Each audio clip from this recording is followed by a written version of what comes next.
Hello, good morning all. So continuing with my class of this concept of risk in pharmacoepidemiology. So up till now, I've discussed about measurement of risk. In that I've told about the risk of an ADR is expressed in many ways. That is attributable risk, relative risk, odds ratio and the time risk relationship. Okay, among these four I have finished about attributable risk and relative risk. Okay, in today's class I'll discuss about this odds ratio and time risk relationship. Coming first to odd ratio. What is odds ratio? So odds ratio is an odds of an event is basically a ratio which says about the probability that the event will occur to the probability that the event will not occur. Okay, so it's a ratio of that the event will occur to the event will not occur. Okay, so we can say in simpler term, an odds of an event can be calculated as number of events divided by number of non-events.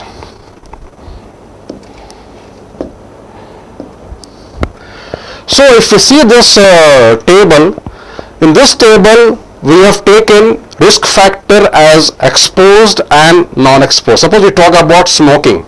Smoking is a risk factor. Okay, so we have taken risk factor as exposed and non-exposed, and then we have made two groups. One group is of cases, means who are diseased. Another group is controls which are non-diseased. Okay, so we have one group of case and one group of control. Case group is disease, non-control group is non-diseased. Okay, and then we find out the risk factor in both this group. Okay, so suppose we talk about exposed. So for exposed risk factor, A is the number of people who are having disease, means who are the cases in the exposed group, whereas B is the number of people who are the control who is having non-disease. Okay, so if you say that number of people in exposed is A plus B. Okay, same way if we talk about this unexposed or non-exposed, we see that C is the number of people who are diseased, so they are the cases in the non-exposed, whereas D is the number of people who are the controls, means they are non-diseased. Okay, so number of people in the non-exposed group is how much? It is C plus D. Now we need to find out the odds ratio.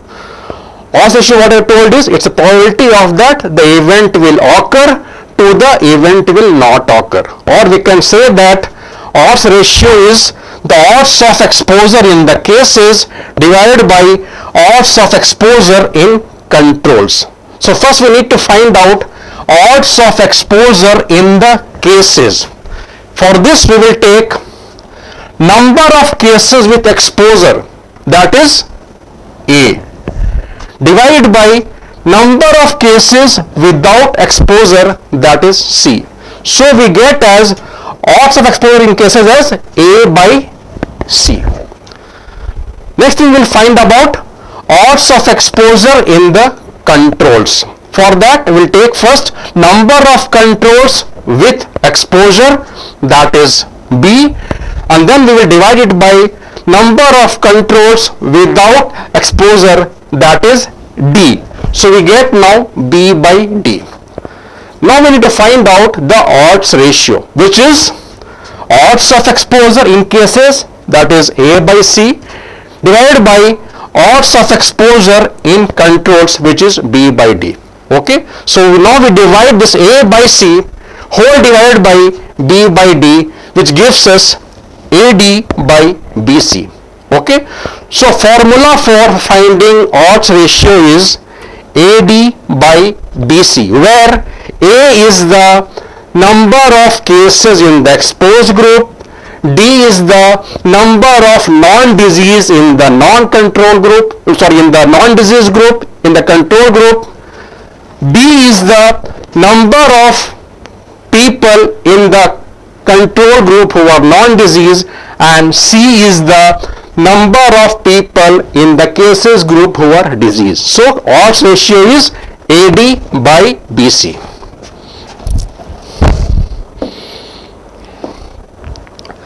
So a simple table, disease which is cases, non-disease which is control, risk factors, exposed and unexposed. So odds ratio, that is OR, is what? Odds that a case was exposed, which is A by C, divided by odds that a control was exposed, which is B by D. So finally we get odds ratio is equal to AD by BC. So we'll see an example with some numbers here. Okay, so same thing, disease which is the cases, non-disease which is the control. Okay, exposed and not exposed. Okay, so here we have taken A as 100, okay, B as 1900 and A plus B is 2000. In not exposed we have taken C as 80, D as 7920 and C plus D comes as 8000. What is the odds ratio? A into D multiplied by B into C. So what is A? Which is 100. What is D? 7920. So A into D is 100 into 7920 divided by B into C. What is B? 1900. And what is C? 80. So 1900 into 80. So when we divide these two, we get a figure of 5.2. So odds ratio here is 5.2.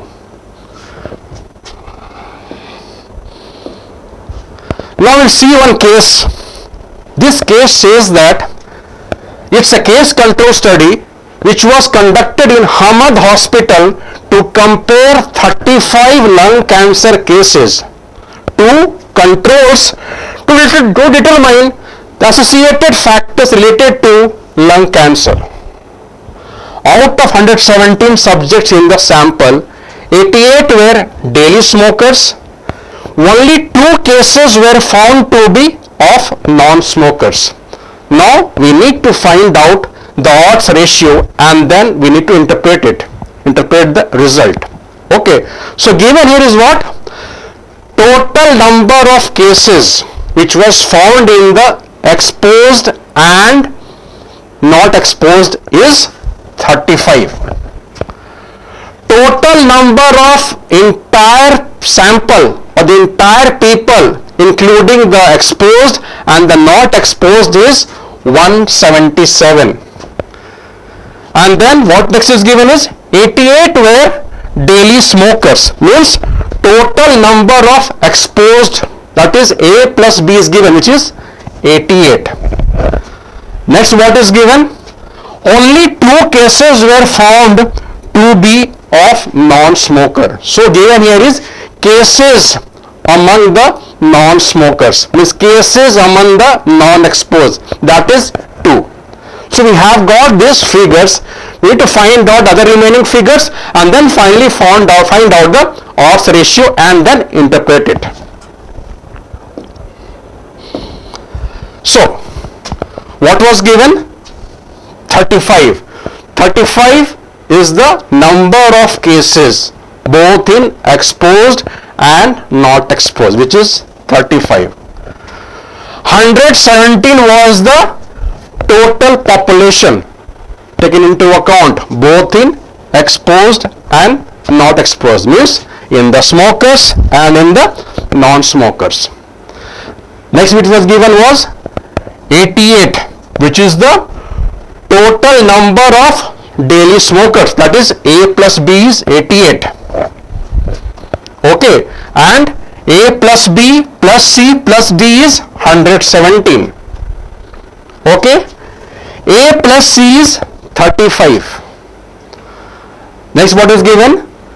2 cases of non-smokers, means in non-smoker there were 2 cases. So non-smoker there was 2 cases.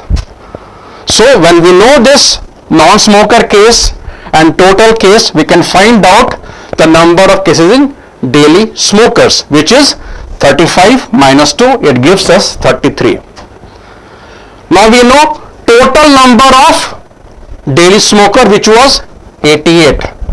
So we need to find out now, that is B. What is B? Total number of people who are having no lung cancer.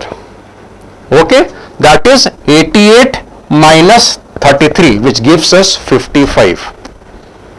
Okay, now since we know the total number of population, we know total number of daily smoker, so now we can easily find out total number of non-smoker, which is 117 minus 88, which gives us 29. Now what is left? We want to know what is the data of D. So this is the D. So what is D now? D is now 29 minus 2, it gives us 27. So now we have got the value of A, value of B, value of C, and value of D. So what is our odds ratio? Odds ratio is equal to AD by BC. So A is 33, D is 27, 33 into 27 divided by B into C. What is B? 55. What is C? 2. So 2 into 55. So when we divide both this value, we get odds ratio as 8.1. Odds ratio came as 8.1. Now how to interpret it? You can interpret it by this manner, that daily smokers showed risk of having lung cancer 8.1 times that of non-smokers. In simple language, daily smokers has 8 times more chances of getting lung cancer as compared to non-smokers. Okay, this is how we need to find out the odds ratio, by making two groups, one group of cases, other group of controls, and then finding out the risk factors, and based upon that we find out the odds ratio, which is simple, AD by BC. Okay, this was all about odds ratio. Now coming next to time risk relationship. Time risk relationship means, in a simple language, the more the time we are exposed to a drug, to a medicine, the more risk we have to get an ADR. Okay, so it depends upon how much time we are exposed to a drug. Based upon that, there will be risk of getting an ADR. Okay, so the outcome of an exposure to a drug is related to the time. It is also true with risk associated with medicines. There is always a time related association of a risk in pharmacoepidemiology. Okay, sometimes when we are exposed to a drug, we get some immediate reaction, we get some immediate ADR, but in some cases we find the ADR after some time, maybe after some days, some weeks, months, years, and many years. Okay, so certain events like anaphylactic reactions can happen immediately after taking an injection, while certain other risk events occur after days or months or even years. Some examples, like we can see in the first example, delayed reactions to medications commonly begin more than 6 hours after exposure, but sometimes occur days after exposure. For example, delayed ADR to amoxicillin, which is an antibiotic. Okay, delayed ADR to amoxicillin classically start between 7 to 10 days of exposure and may even begin 1 to 3 days after the patients had stopped taking the medicine. Okay, so ADR can happen of amoxicillin within the course of treatment, but it can also happen after the patient has stopped taking the medicines. Next example, medications that cause delayed reactions include heparin, quinine, sulfonamides, vancomycin, gold compounds, beta-lactam antibiotics and NSAIDs. Third, lomustine is an anti-cancer drug used in different types of cancer, which has an adverse effect of producing leukopenia that occurs 6 weeks after the dose. So we can have an ADR of leukopenia caused by this lomustine drug maybe after 6 weeks after the dose. Hence, the above mentioned aspects of medicine demonstrates that exposure time must always be considered and the risk should be expressed as a function of time wherever possible in the study of pharmacoepidemiology, and this is called as time risk relationship. Okay, so with this I end in entirety the concept of risk in pharmacoepidemiology, where I have discussed about relative risk, attributable risk, odds ratio and time risk relationship. Thank you.